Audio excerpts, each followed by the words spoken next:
ہمارا دفتر خارجہ جو ہے اس کے ذرائع کے حوالے سے یہ خبر لیک کی جاتی ہے کہ ہم نے ایک بری کوریڈور دے رکھا ہے اور کچھ ریفلنگ کی یعنی کہ فیول ریفلنگ کی جو ہے وہ سہولیات دے رکھی ہیں اور وہ اسی معاہدے کے تحت جاری رہیں گی۔ اور اب یہ چائنا کی طرف سے بھی ایک ریئیکشن آ گیا۔ اگر چائنا کے ارد گرد امریکہ اپنے اڈے بناتا ہے تو اس ملک کو چائنا کا دشمن تصور کیا جائے گا۔ اسرائیل فلسطین وواد کو پاکستان میں یہودی بنام مسلم وواد بنا دیا گیا تھا اور پاکستان کو یہ آشا تھی کہ اسرائیل کے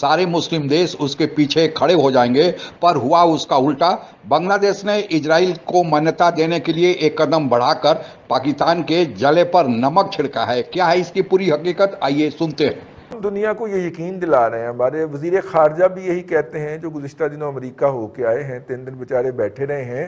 لیکن انہیں امریکی وزیر خارجہ نے ملاقات نہیں دی۔ وہ بھی فرماتے ہیں کہ ہم نے کسی کو نہ اس طرح کے دیے ہیں اور اڈے نہ دینے کا ارادہ ہے۔ اس کے بعد پھر ایک ڈیولپمنٹ ہوتی ہے، ہمارے معید یوسف صاحب جو نیشنل سیکیورٹی ایڈوائزر ہیں وہ اپنے امریکی ہم منصب سے ملتے ہیں اور کچھ فہرستوں کا تبادلہ ہوتا ہے، اور پھر ہمارا دفتر خارجہ جو ہے اس کے ذرائع کے حوالے سے یہ خبر لیک کی جاتی ہے کہ مشرف صاحب کا جو ایگریمنٹ ہے جو انہوں نے اپنے دور کے اندر کیا تھا 9/11 کے فوراً بعد، اس کی روشنی میں ہم نے ایک بری کوریڈور دے رکھا ہے اور کچھ ریفلنگ کی یعنی کہ فیول ریفلنگ کی جو ہے وہ سہولیات دے رکھی ہیں اور وہ اسی معاہدے کے تحت جاری رہیں گی۔ اب یہ جو بات ذرائع کے حوالے سے دفتر خارجہ سے لیک کی گئی ہے تو اس کا مطلب ہے یہاں سے پتہ چلتا ہے کہ دنیا ہم پہ اعتبار کرنے کو کیوں تیار نہیں ہے۔ تو کیا جس طرح پہلے ہوتا تھا کہ یہاں سے اڑنے والے ڈرون، ٹربیلا سے اٹھنے والے ڈرون امریکہ میں افغانستان میں حملے کرتے تھے اور وہاں سے لوگ خودکش بم باندھ کے آ کے یہاں پہ پھٹتے تھے، کیا اب یہ تاریخ اپنے آپ کو دہرانے جا رہی ہے؟ اور یہ جو پاکستان بار بار کلیریفائی کر رہا ہے کہ ہم نہ امریکہ کو کوئی اڈے دے رہے ہیں نہ کوئی اور سہولت دے رہے ہیں، لیکن دنیا مان نہیں رہی۔ بھٹی صاحب، اب یہ کیوں نہیں مان رہی دنیا ہماری بات؟ ہمارے دفتر خارجہ نے تردید کی، ہمارے وزیر خارجہ نے تردید کی، اور اب چائنا کے ایک اخبار کے اندر، چائنا میں آپ کو پتا ہے میڈیا کے اندر کیا چیز چھپتی ہے، وہاں کا سرکاری ورژن چھپتا ہے، تو انہوں نے ایک آرٹیکل چھپا ہے اور اس کے اندر لکھا گیا ہے کہ اگر چائنا کے ارد گرد واقع کسی ملک کے اندر امریکہ اپنے اڈے بناتا ہے تو اس ملک کو چائنا کا دشمن تصور کیا جائے گا۔ یہ سر پہلے افغان طالبان نے کہا، پھر افغانستان نے مظاہرہ کروا دیا لندن میں ہمارے خلاف، اور اب یہ چائنا کی طرف سے بھی ایک ریئیکشن آ گیا۔ یور ٹیک سر۔ دیکھیں رضوان صاحب، اس کے اوپر جو کنفیوژن پایا جاتا ہے بنیادی طور پہ وہ حکومتی پالیسی کے اندر پایا جاتا ہے۔ نمبر 1، فارن آفس نے جو سٹیٹمنٹ جاری کی ہے وہ اگر آپ پڑھیں تو اس کا آخری پیرا یہ بتاتا ہے کہ یہ کوئی نیا ایگریمنٹ نہیں ہے،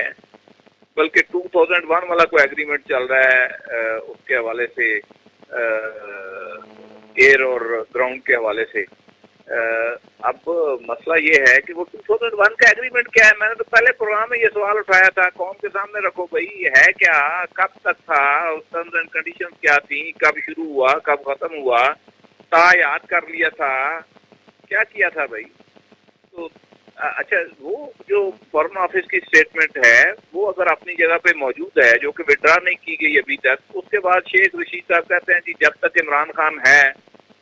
کوئی پاکستان اڈے کسی کو نہیں دے گا۔ مطلب ہے دیکھیں نا، اور بھی وزراء اسٹیٹمنٹس دے رہے ہیں، تو پھر آپ کا فارن آفس کیا کہہ رہا ہے؟ ٹھیک ہے نا جی، وہ کون سے پچھلے ایگریمنٹ کی بات کر رہے ہیں؟ اور نیا اڈا نہیں دینا، اور اگر آپ نے اپنی فضائی حدود استعمال کرنے دینی ہے یا گراؤنڈ کا بھی، وہ تو کہتے ہیں امریکن، تو اس پہ قوم کو پورے قوم کے سامنے چیزیں رکھیں،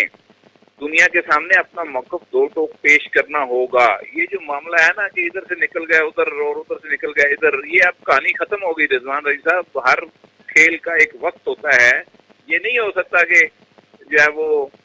وہ امریکن ایک ہمارے بارے میں کہا کرتے تھے کہ یہ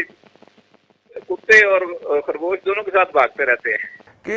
اتنی اسٹرینتھ سے نہیں کہا جا رہا، اتنی فورس سے نہیں کہا جا رہا، کہ ہمارے ہمسائے جو ہیں وہ ہمارے بارے میں بدگمانی کا شکار ہو رہے ہیں، اور ہمارا جو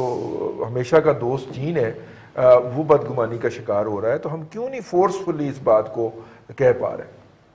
اس لیے فورسفلی نہیں کہہ پا رہے، ایک تو ہمارے کہنے کا انداز بڑا عجیب ہے کہ جب تک عمران خان ہے یہ ایسا نہیں ہوتا۔ او بھائی، پاکستان کی قوم کا سوال ہے، پاکستان کی ریاست کا سوال ہے، یہ ریاست کا بیانیہ ہونا چاہیے کہ ہم کسی ملک کو اس طرح کی اجازت نہیں دیں گے۔ عمران خان کیا ہے، وہ آج نہیں، آج ہے کل نہیں ہوگا، یہ ایک انداز ہی بڑا غلط ہے۔ دوسری بات یہ ہے کہ جیسے بریگیڈیئر صاحب نے تفصیل سے بتایا کہ کوئی اس قسم کا سمجھوتا آپ کہہ لیں، انڈرسٹینڈنگ کہہ لیں، کوئی نام اس کو دے لیں، 2001 میں جو ہوا تھا جس کے نتیجے میں ان کو ایئر سپیس کچھ دی گئی ہے، کوئی کوریڈور دیا گیا، چلے مان لیا دیا گیا ہوگا، تو اب اس کو